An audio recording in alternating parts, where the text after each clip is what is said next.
Narrativas, o podcast da Carambaia.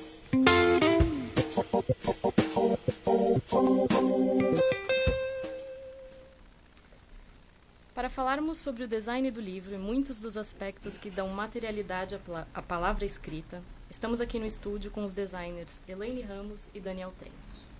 Elaine é designer atuante na área cultural e sócia da editora paulistana Ubu.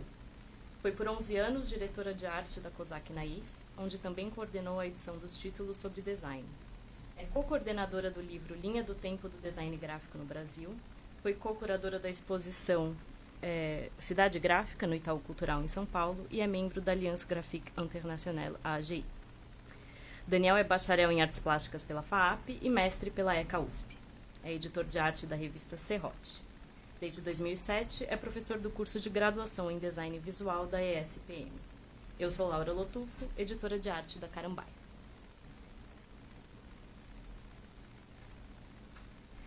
Bom, Elaine e Daniel, antes de tudo, eu queria agradecer muito pela presença de vocês. Para a gente mergulhar direto nesse mundo do design, eu passo a bola direto para vocês. O que é para vocês o design do livro? Eu acho que tem uma coisa assim, primeiro que eu acho que o livro são muitos os livros, né? Acho que não é um livro só. E daí quando vocês pediram ali para eu trazer alguns livros, eu fui lá para a estante do estúdio e fiquei olhando para os livros um pouco com esse olhar assim de tentar pegar um espectro grande para dar um pouco essa compreensão de, sim, são muitos os livros, né? Enfim, quer dizer, uma coisa é projetar um romance, uma outra coisa é projetar um livro de um artista, outra coisa é fazer o catálogo de uma exposição, que também é um livro, enfim, mas o que tem, eu acho que assim, o que é o design do livro é dar forma a algo que não tem uma forma em princípio, né? E daí, eu acho que a depender do projeto e da pertinência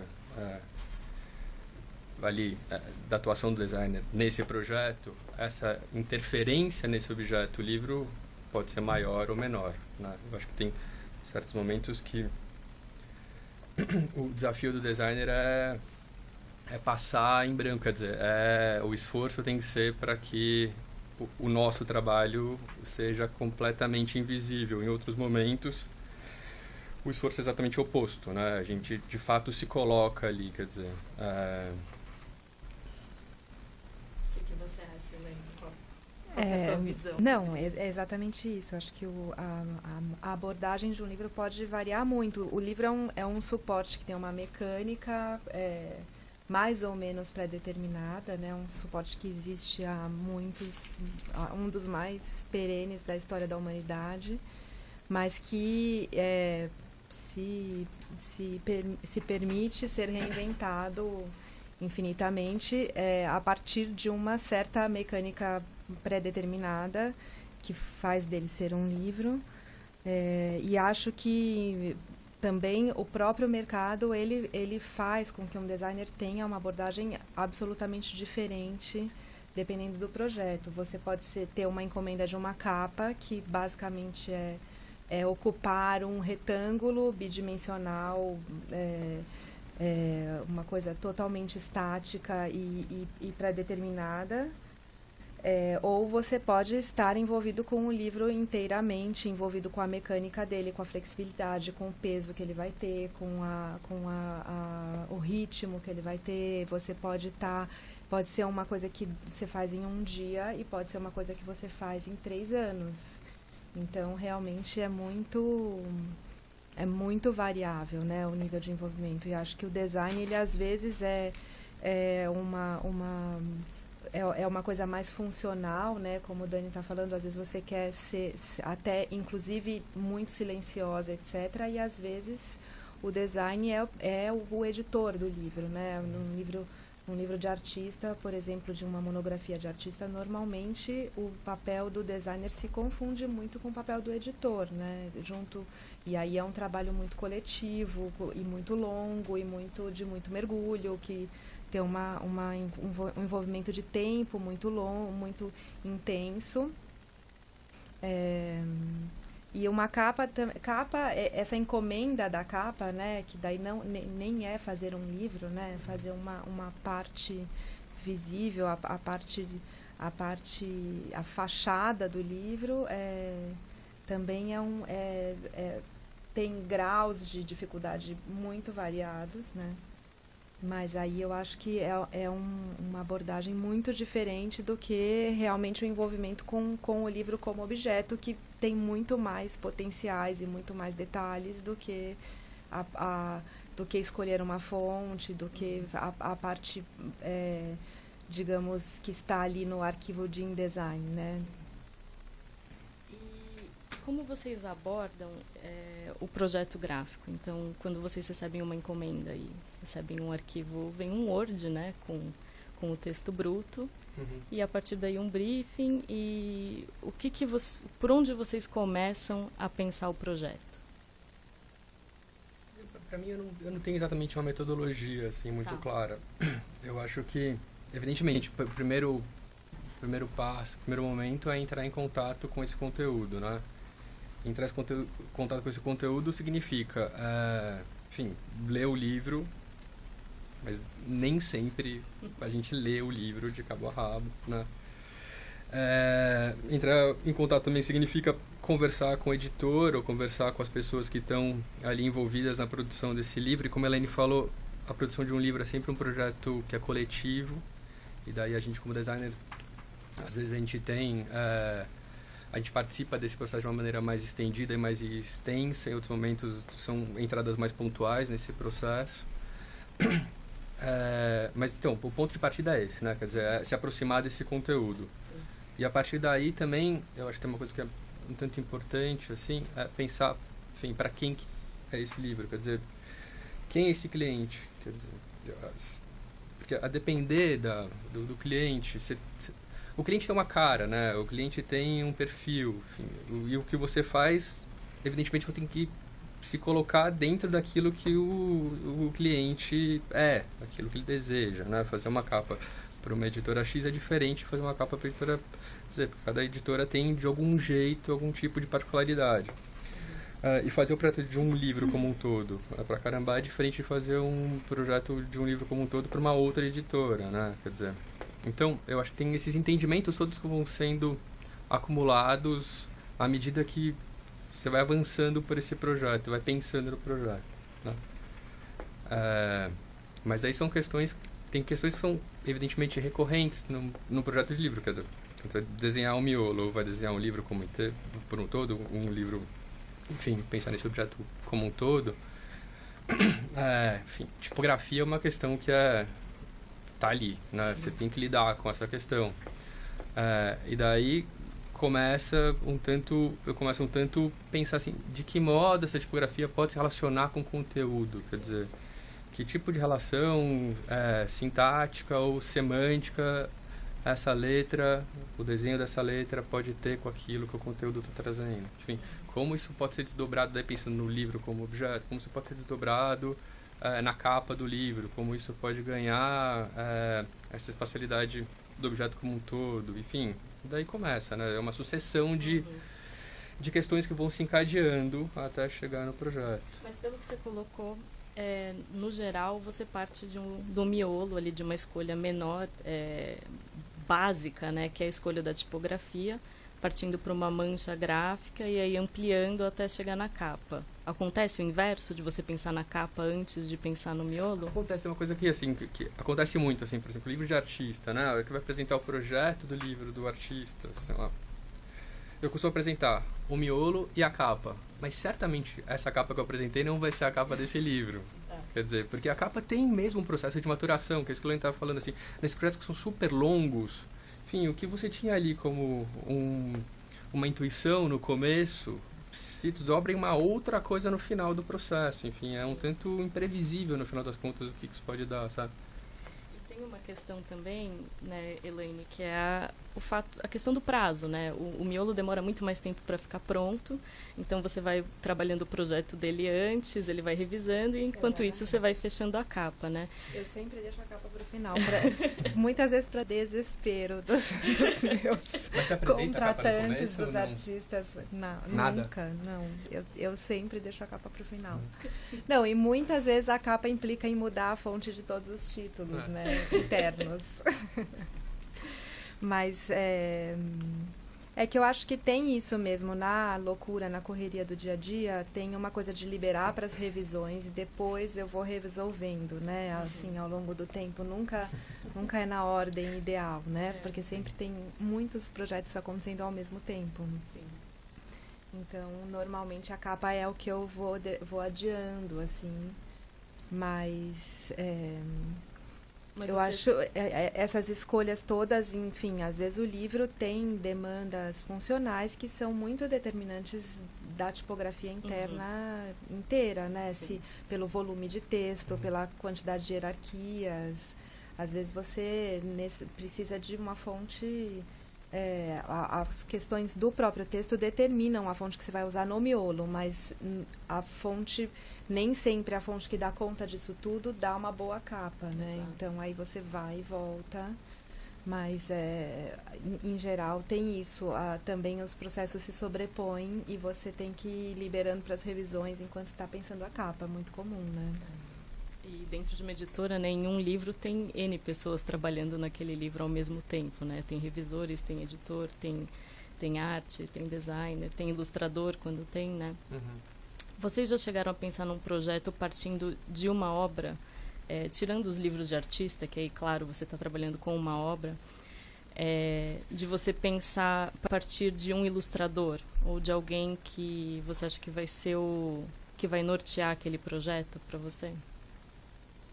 Eu acho que isso normalmente isso já é uma predisposição editorial, né? Se você vai ou não envolver. Eu gosto muito de pensar um projeto em parceria. A gente tem feito na UBU, né? Esse casamento entre um artista e um texto literário. Acho que é uma maneira que funciona muito, que eu raciocino muito nessa linha de imaginar um casamento entre uma linguagem visual e um texto literário, ou mesmo, mas, por outro lado, muitas vezes, se for, por exemplo, uma coleção de livros, aí já é mais difícil você pensar a partir da obra de um artista, né? No caso específico da UBU, tem muitos livros que são de ensaio e vários estão vinculados a uma coleção, né? Então, também a coleção já tem todo um raciocínio que é serial, e serial no sentido de ter uma identidade, e serial também no sentido de ter uma agilidade. Sim. No sentido do próximo título, né? Então, até no caso do meu envolvimento com a UBU, até a conta do meu próprio tempo envolvida naquele projeto tem que ser feito para a conta fechar no final, né? Então, assim, eu não posso fazer um projeto que eu sei que a cada nova capa eu vou passar uma semana pensando, porque aí a conta não vai fechar, né? Então, também tem essa questão de as condicionantes de cada projeto, né? São Sim. muito importantes, e as condicionantes humanas das pessoas envolvidas e tal, do conteúdo, e econômicas, né? A questão econômica é uma restrição e um norteador muito forte em todos os projetos que eu faço. Sim. E falando exatamente desses limites, né, que existem num projeto, quais são as limitações que acontecem quando vocês recebem um pedido de projeto, ou quando você, Elaine, dentro da UBU, começa a pensar um projeto gráfico? Justamente a questão econômica, né? Eu acho que é uma das principais. Na UBU, eu diria que na UBU, não por causa da equação da UBU, mas porque, como é uma editora que eu tenho liberdade e eu tenho autonomia, né, em relação à parte visual, Aí o meu grande embate é com as questões econômicas mesmo, né? Dificilmente um autor impõe uma coisa, acho que na curta história da UBO, acho que nunca aconteceu. Tem alguns projetos que têm essa parceria com artistas, e aí é uma coisa feita junto mesmo, tem uma troca muito grande. Então não é exatamente uma restrição, é um dado de projeto, mas em termos de restrições é a questão econômica mesmo, acho que é a principal baliza. A questão econômica, sim, claro, uma restrição, mas é também uma baliza criativa, né? Exatamente. Quer dizer, porque... Essa era a minha próxima pergunta. Vocês preferem a limitação ou a liberdade total? Eu acho que eu nunca trabalhei sem essa restrição. Acho que é um tanto... É isso, é uma baliza. Também é um ponto de partida. Assim, como tinha perguntado antes, eu disse que o conteúdo é evidentemente um ponto de partida. Saber até onde, do ponto de vista financeiro, esse projeto pode ir é fundamental, assim.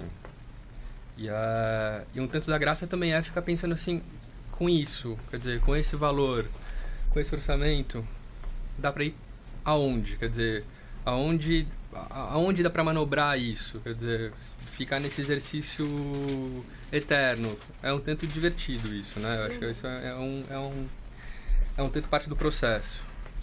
Tem outras limitantes, assim, que aparecem de acordo com o cliente, de acordo com a editora? Tem cliente... Tem uma limitação que eu acho terrível daí, que às vezes a gente enfrenta, que é a limitação de diálogo, por exemplo. Porque eu acredito que assim, um projeto é sempre feito muito a partir de diálogos. E diálogos entre as pessoas todas envolvidas nesse projeto, né? E, por vezes, existem projetos em que, por motivos mil, os diálogos não acontecem. Quer dizer, ou porque não tem abertura para diálogo, ou porque não tem entendimento comum possível. E, para mim, eu acho que esse é o cenário mais difícil de se trabalhar, quando essa conversa não acontece. Quando falta informação ali para você trabalhar. É quando falta informação e quando falta, de fato, conversa, assim. Porque acho que um projeto é mesmo muito feito de conversa, sabe? De idas e vindas. Eu não acredito nessa coisa... Enfim, eu vou para o estúdio, fico lá pensando no meu gabinete sozinho e chego com uma grande ideia para você e, enfim, daí vou lá, temos um projeto. Eu acho que não. Eu acho que as idas e vindas fazem muito parte do processo. E eu entendo que isso é hiper construtivo, sabe? Sim. E você acha que quando uma editora te chama, por exemplo, ela tem uma visão do tipo de trabalho que você vai trazer? Então, eu vou chamar o Daniel porque para esse projeto especificamente, porque eu acho que esse projeto é a cara dele por algum motivo. Tem uma visão que você acha que... Eu acredito que sim, de alguma forma. Acho que sim, eu acho que sim. Para mim tem totalmente. Eu acho que sim. E qual que você acha que é Eu essa não sei visão? qual que é essa visão. Mas eu acho que sim, né? Você acaba fazendo mais livros de ficção, de não ficção? Pois é engraçado, porque eu faço tenho feito bastante ficção, tenho feito também não ficção.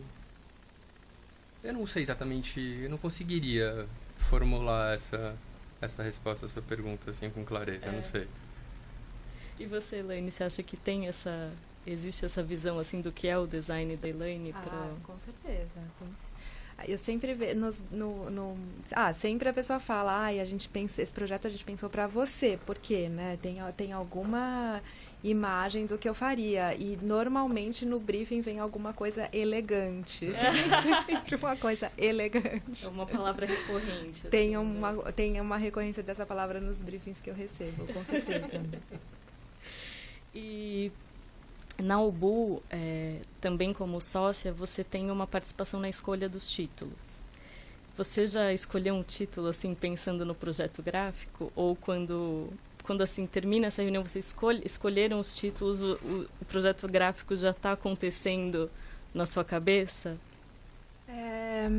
Eu acho que a UBU é uma história mais curta, né? A gente não tem tantos títulos ainda. Na COSAC isso aconteceu muitas vezes, mas eu acho que tem muito esse casamento que a gente faz entre literatura e um artista. Então, isso é é um tipo de livro que é um investimento nosso, assim, em termos de energia, e que a gente sempre faz uma lista de possibilidades, e aí a gente acaba escolhendo um dos títulos em que em que vem uma ideia de casar com a obra de algum artista, né? Que tem uma afinidade, que eu consigo ver uma relação, e que aí esse projeto ele vai crescer e vai acontecer em parceria com a obra desse artista, né? Então tem uma coisa de até conceitualmente ligada da maneira do artista trabalhar, da abordagem, dos conceitos que o artista trabalha, e um determinado texto literário. Então, nesse caso, tem muito. Então, a gente sempre tem várias ideias e vai para frente. Esse casamento acontece. Mas também nos livros de ensaio é mais difícil isso, porque daí realmente a gente está preocupadas em preencher lacunas da discussão. Agora o UBU tem se posicionado muito em relação ao debate contemporâneo, então tem os temas que estão em pauta, que estão interessando, e aí, claro, a gente vai também avaliando os livros que tiveram repercussão, que foram bem comercialmente, vai tateando o mercado nesse sentido. A gente tem um público que tem um determinado perfil, né? Então, e tem os livros sobre design, né? Que também a gente tem feito, relançou alguns da COSAC e a ideia é fazer pelo menos um por ano. Adoraria fazer muito mais, mas também a verdade é que a disponibilidade de tempo, né, esse envolvimento para editar, para escolher, selecionar um livro e depois me envolver totalmente com a edição dele, no dia a dia, para mim, é uma coisa que eu gosto muito de fazer, mas que eu tenho pouco tempo e vou sendo atropelada no meu cotidiano em relação a esse desejo. Mas aí sim é uma coisa que daí não é uma escolha pelo que eu vou fazer no projeto, né? Mas é uma escolha em relação à discussão da área específica do design. Sim, e quando você está desde esse princípio na escolha dos títulos, é um processo longuíssimo, né? Então, demora anos, às vezes, para sair. Mas nessas edições especiais, quem vem antes, o Conrad ou a Rosângela? Então, normalmente é isso, a gente tem uma lista de textos, de possibilidade de textos literários. Em geral são textos de domínio público, né? Porque também tem toda uma engenharia aí financeira para dar certo a equação. E aí, entre os que a gente mais quer fazer, que o texto é legal, fica pensando que artista poderia ser Mas nunca foi o contrário, assim, tinha um artista na cabeça e pensar em qual... Não, mas até sim, tem artistas que eu encontro e falo, artistas que eu gosto do trabalho, que eu encontro e falo, se te ocorrer um texto literário que você tem vontade de fazer, me fala, vamos fazer. Acho que nunca aconteceu nesse caminho, mas eu acho que é uma possibilidade, que é um por ano, né? Então, uma coisa assim, 2 por ano.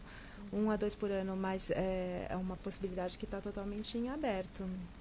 E falando sobre essas colaborações, inclusive com artistas, tem as edições especiais, né, que tem ganhado ali espaço. A UBU tem, a Carambaia também tem algumas edições especiais, e uma edição padrão, né, que tem um diferencial tanto na arte, no design, nos acabamentos e, claro, obviamente, no preço. Como que funciona escolher esses títulos que terão edições especiais? Então, a gente, na UBU especificamente, a gente tem feito... Porque, na verdade, essa experiência das edições especiais, ela vem... É uma coisa que vem do grande laboratório COSAC Naif, né? Então, acho que a Carambaia bebeu nessa fonte, a gente trouxe com a gente.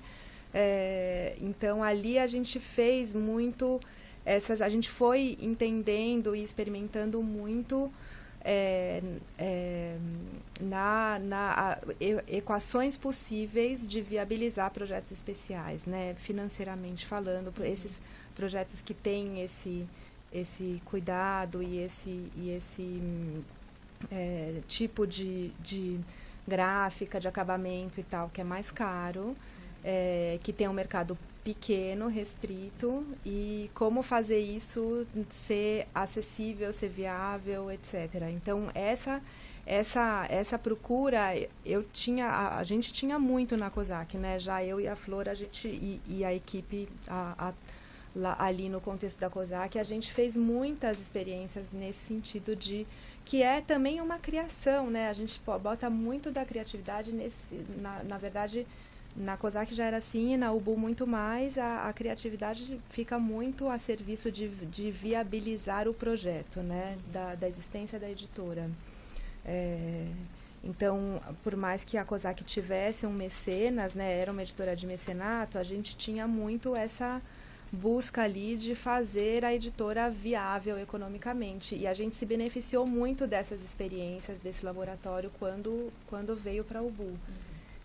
Então, essa possibilidade de fazer uma edição especial e uma edição comercial é muito essa ideia de que uma ajuda a outra, né? Então, tem um público que é colecionador, que gosta, tem um interesse pelo livro como objeto, que tem um poder aquisitivo mais alto, que pode e quer comprar uma edição especial, e essa edição, isso amortiza e carrega custos que seriam pesados demais para a edição comercial, né? Então, os custos do próprio trabalho do artista, os custos de digitalização, de tratamento, tem uma série de custos que ficam na edição especial e que viabilizam um livro mais interessante também na edição comercial. Então, é muito uma equação econômica que a gente foi testando e que dá certo, pensando que tem públicos diferentes e tem demandas, né, que tem essa possibilidade de pessoas que querem comprar um livro mais caro porque se interessam pelo livro como objeto e que gostam de colecionar e que investem nisso. E isso beneficia uma edição comercial que fica mais acessível, ainda sendo especial. Você tem algum exemplo aí que você trouxe? A gente fez alguns, né?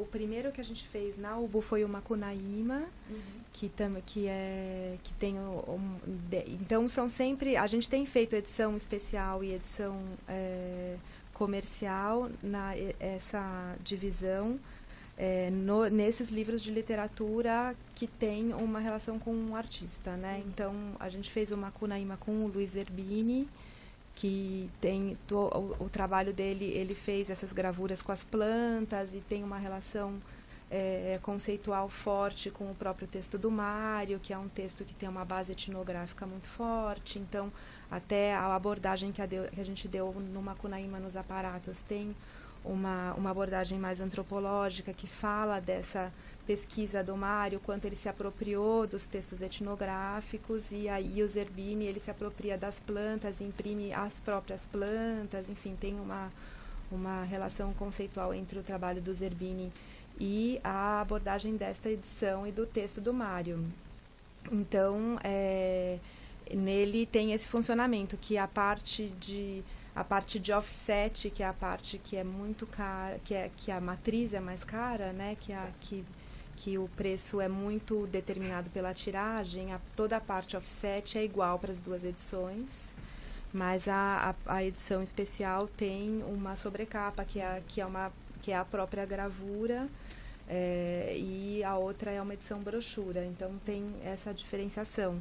Depois a gente fez a Ilíada e a Odisseia, que é uma reedição, era um livro que já tinha saído na COSAC, mas na UBU a gente fez com uma edição especial em que o Odiris Milasro, que é o artista que ilustrou, ele faz uma intervenção na capa, ele faz ele retira, faz um corte, retira um pedaço da capa, um a um, aí já é um trabalho também manual, dele intervindo nos livros manualmente mesmo, pessoalmente. Cada um acaba ficando único, né? Exato. Legal. E agora a gente acabou de fazer o Coração das Trevas com a Rosângela Renault. Então sempre tem esse processo que é de aproximação mesmo do universo das artes plásticas com o da literatura. Sim. Não é tanto um ilustrador, né? O artista se coloca de uma maneira um pouco diferente do que um ilustrador encomendado, né? Tem a Origem das Espécies, que foi o Alex Cerveny, que é mais ilustrativo, né? O trabalho dele é mais figurativo, é mais ilustrativo. E aí a edição especial vem com uma gravura. Enfim, a gente vem testando, né? Maneiras de tirar 2 edições de uma mesma matriz em offset. Sim. E, Dani, pensando no que você tinha falado no começo, sobre... Aqui a gente está falando justamente do design não ser invisível, né? Uhum. Mas você já fez muitos trabalhos em que o design é invisível, né? Estou pensando no Miolo, por exemplo, no projeto da Todavia. Sim. Aquele é um momento para ser totalmente invisível? Completamente. Porque ali na Todavia o que eu fiz foi um projeto gráfico padrão para todos os miolos da fez editora. o contrário do que é o normal, né? Porque você é chamado para fazer a capa, geralmente, então dessa vez você fez o miolo, né? Exatamente. E daí o desafio é exatamente esse, quer dizer, pensar em uma estrutura que seja hiper flexível, que consiga acomodar, enfim, uma gama gigante de tipos de texto, né, desde ficção a textos ensaísticos, a textos, enfim, de fôlego, textos curtos, enfim, nota de rodapé e tudo mais. E também que fazer com que esse projeto tenha, de alguma maneira, algum tipo de particularidade, né? Porque, enfim, ainda que a ideia seja fazer com que esse miolo, quer dizer, esse projeto esteja ali para valorizar o texto, que é o que deve ser, enfim, que está ali para ser lido, é importante que a pessoa que olhe para esse miolo, de alguma forma, identifique a editora, né? Quer dizer, que ele consiga distinguir esse miolo do miolo padrão da Companhia das Letras, por exemplo. Na Todavia tem uma coisa que foi legal, porque o que a gente fez, a gente chegou a uma família tipográfica que por esses critérios pragmáticos todos muito funcionava, porque tinha um monte de peso e era super bem desenhada, e tinha um monte de caracteres ali que tinham umas características muito específicas, assim, que davam uma graça para essa família tipográfica. Falar de alguns caracteres? Era um F interessante? Era um caixa baixa? Não, tem um R que é bonitinho.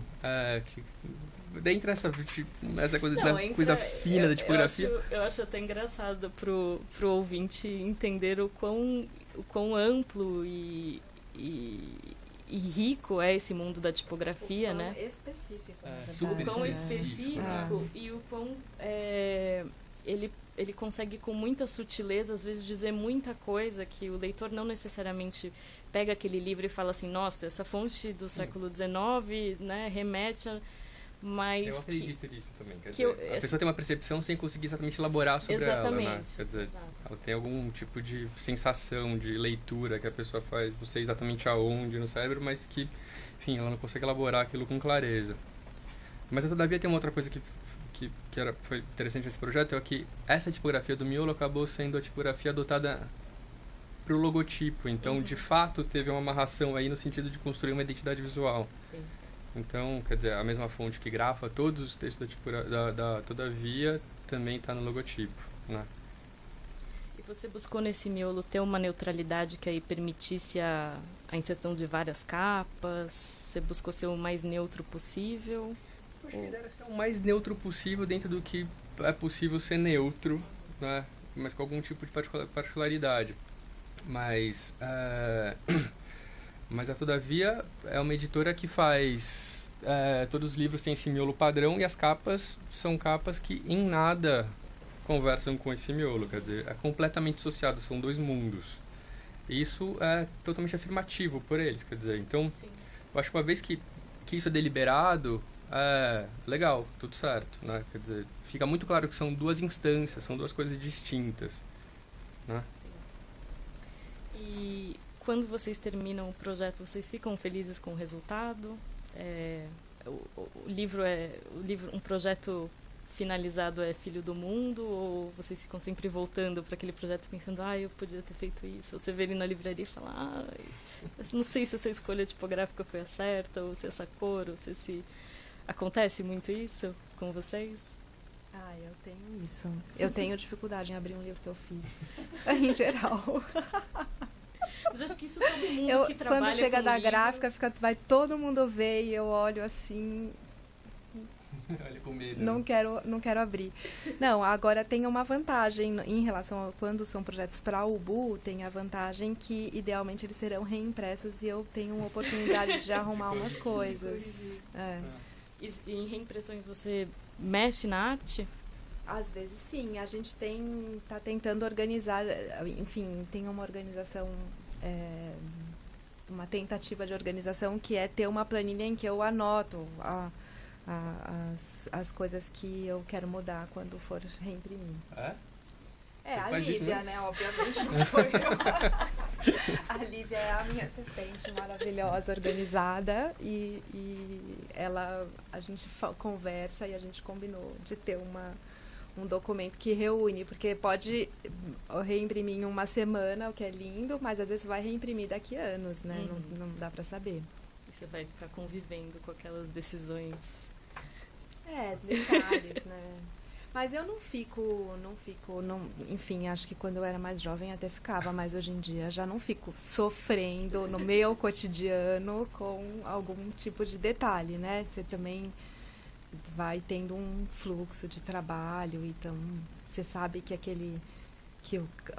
o projeto não é a sua vida, né? Vem o próximo e algum vai dar mais certo, outro menos. Esse momento de abrir sempre o pacote que chega da gráfica é sempre um momento de tensão, Nossa, né? É um momento terrível. Porque por mais que a gente tenha a prova, que, enfim, a gente produza bonecos, é sempre uma surpresa abrir aquele pacote, né? É um pouco como uma fotografia analógica, a hora que você manda revelar o filme, a hora que você abre o pacotinho... sei lá o que vem ali de dentro. Né? Sei lá, né? Elaine, você quer mostrar alguns dos livros que você trouxe, aproveitando que a gente tem aqui recursos audiovisuais nesse... Então, a gente tem recursos audiovisuais. Podemos mostrar algumas coisas e... Não, eu trouxe, na verdade, a gente tem recursos audiovisuais, eu fiquei de lado para a câmera durante todo o tempo. Não, eu trouxe os livros de design da Ubu, que a gente tinha falado para trazer, que são... Mas eu não sei, eu acho que talvez a gente possa também passar imagens para vocês, né? Não sei se faz sentido ficar folheando eles aqui, até porque a câmera teria que estar... Esse é o Macunaíma, que eu falei, e aí tem a edição especial...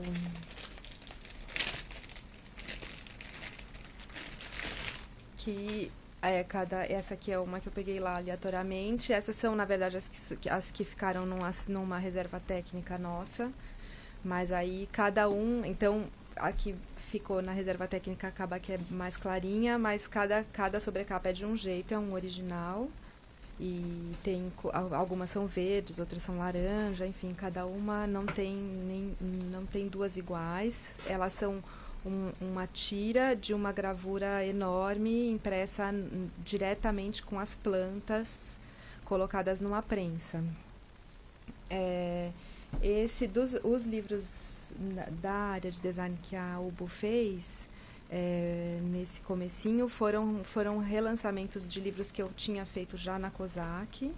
Esse é um deles, que tem que é uma sanfona, porque ele é um livro cronológico, que a capa é uma linha do tempo, e cada parte, as 3 partes são 3 encadernações ligadas, mas separadas, né, com grampos.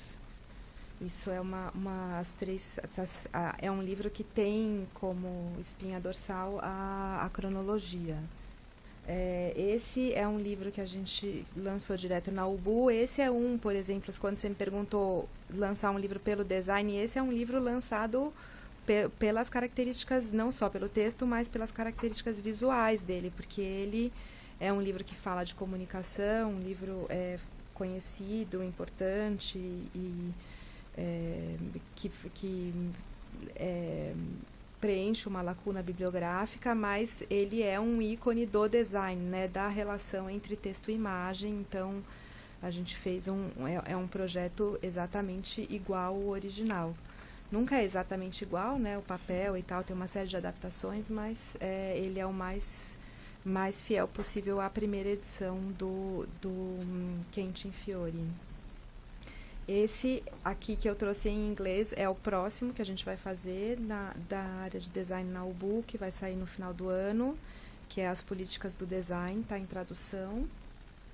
Esse também tinha saído na COSAC, esses dois. Esse aqui, no projeto da UBU, eu refiz o projeto. E esse mantém o projeto que eu tinha feito na COSAC.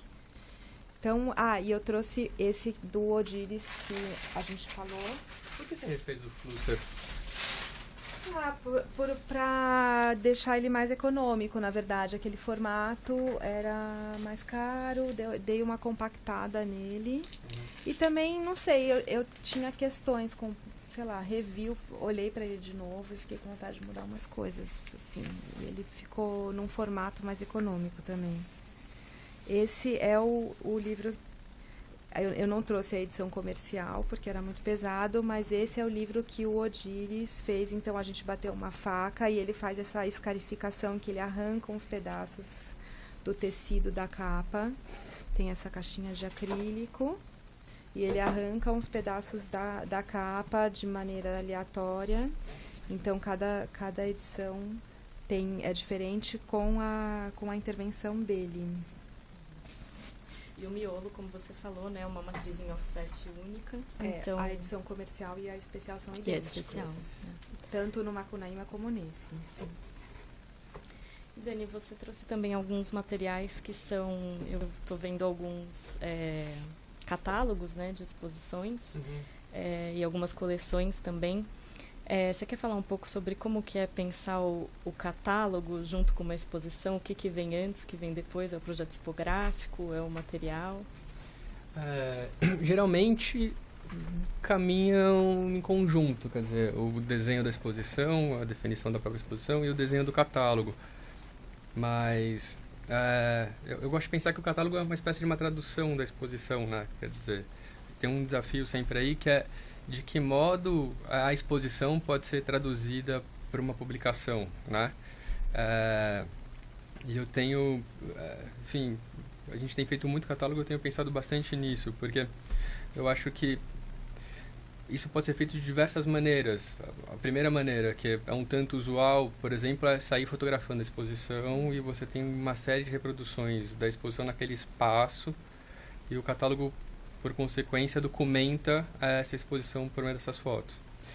Mas, enfim, tenho encarado uma cruzada particular contra isso, porque isso faz com que o catálogo fique alguma coisa um tanto, primeiro, datado, porque se circunscreve só aquela montagem daquela exposição especificamente, e dois, você deixa de ver exatamente as obras e vê muito mais a montagem da exposição do que aquilo que estava sendo exposto na exposição.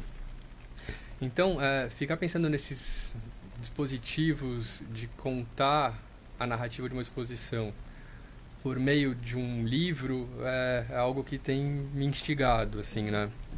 Aqui eu trouxe esses catálogos da Pinacoteca, que eles têm uma outra questão ainda, quer dizer, mais uma camada que, enfim, a gente está fechando agora, acho que o 14º, 15º catálogo da Pinacoteca com esse projeto gráfico.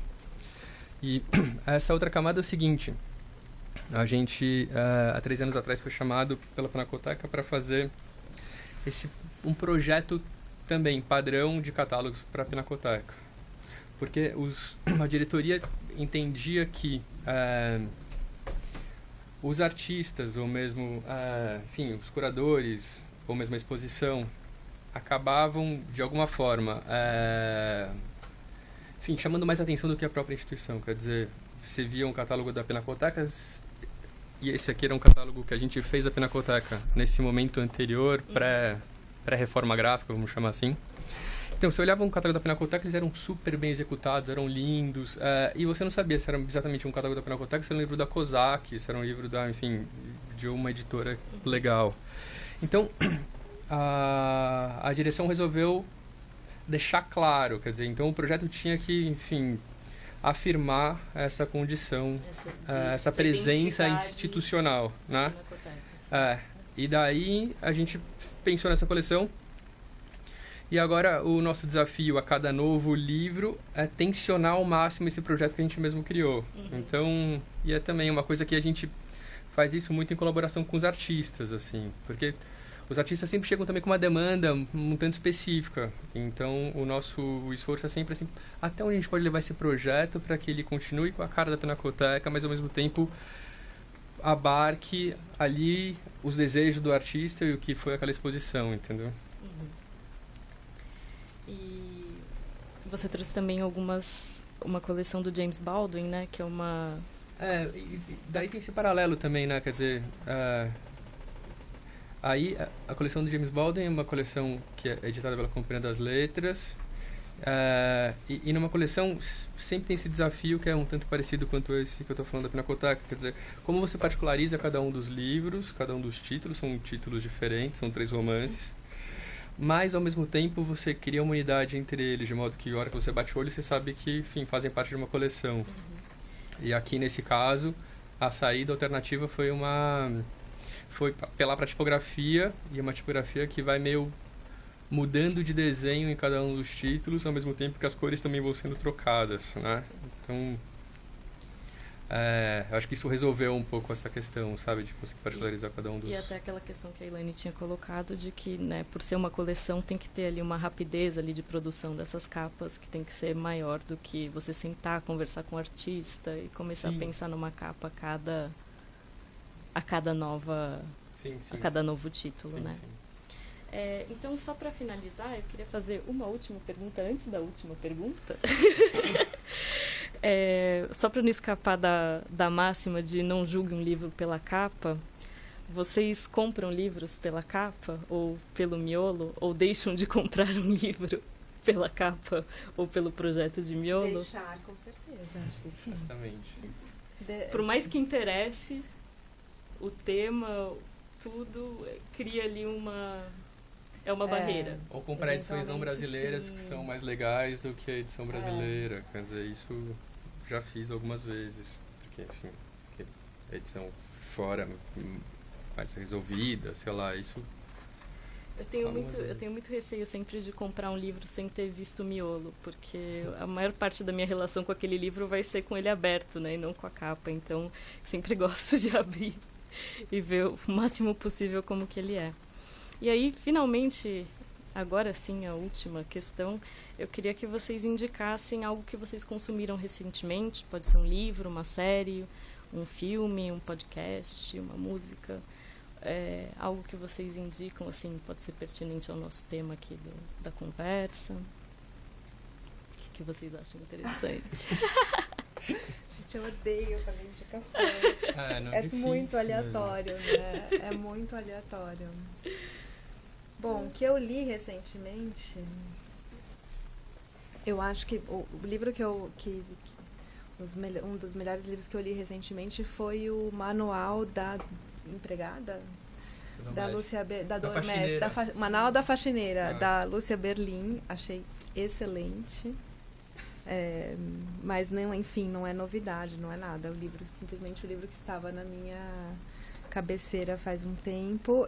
Eu leio, a tristeza da minha vida é que eu leio poucos livros inteiros, né? Porque eu leio muito livro para trabalho. Então, realmente, meu tempo de leitura fica muito tomado com fragmentos de livros aleatórios. E não livros inteiros. Assim, às vezes livros...